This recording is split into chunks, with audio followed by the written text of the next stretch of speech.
You know, it's a really slow morning. Haven't heard a turkey all morning. It's one of them days where they just ain't saying nothing. And I think it's because it was so cold this morning. It was down to about 33 degrees. And when it gets cold like that, a lot of times they just shut up. But, you know, you've heard me talk about when gobblers don't gobble on a couple, 2 or 3 videos we've done on here about that. Well, you know, right now what I'm doing is playing the wait game. You know, he who waits the longest usually fills the turkey tag.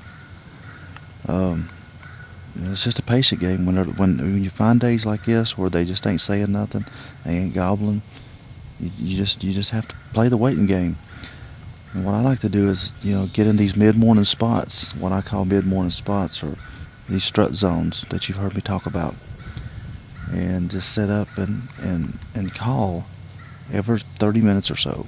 You know, instead of going off and tracing through the woods when there's just nothing gobbling and spooking turkeys. You know, that may be up on hillsides you can't see, or down hollers you can't see. That may be, you know, it's because the woods are, you know, it's still kind of open right now. I mean, it's got a lot greener in the last week because of all this rain, but it's still kind of open. So rather than to go and spook turkeys, the best thing to do is just find a good place.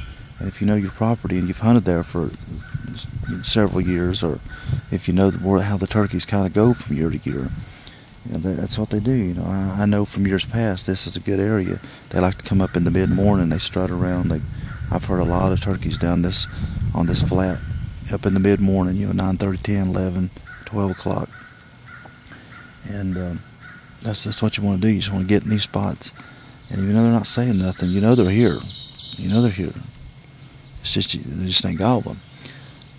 But don't overcall. Don't get down here and just yak every 5 minutes or 10 minutes or 15.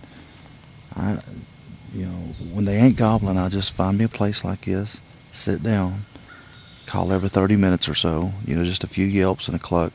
Maybe get your slate call and a mouth call, or a box call, and sound like 2 or 3, sound like a flock, you know. And then just shut up and wait for about 30 minutes.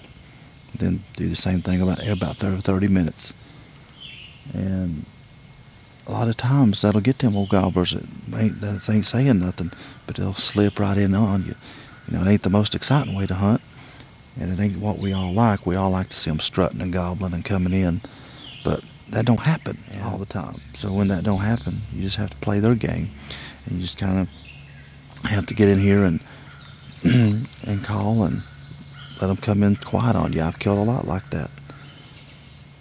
And just call every 30 minutes or so. Just find you and commit yourself. You know, around 10 o'clock, and we got to quit at 12 here for the first couple weeks. So for the next 2 hours, you know, it's 10 o'clock right now. For the next 2 hours, I'm gonna sit here. I'll call. I just called. I'll wait to 10:30, call again. Wait till 11, call again. 11:30, call again. And you know, if I don't hear nothing by 15 to 12, I'll get up and I'll start easing out. But I'm gonna tell you something.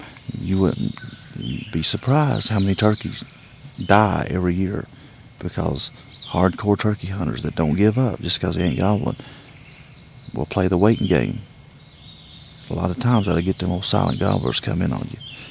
Like I said, it ain't the most exciting way to hunt, but it does put turkey on the table and does cause us for a very successful hunt.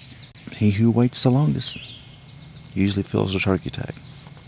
So we're going to sit here and who knows?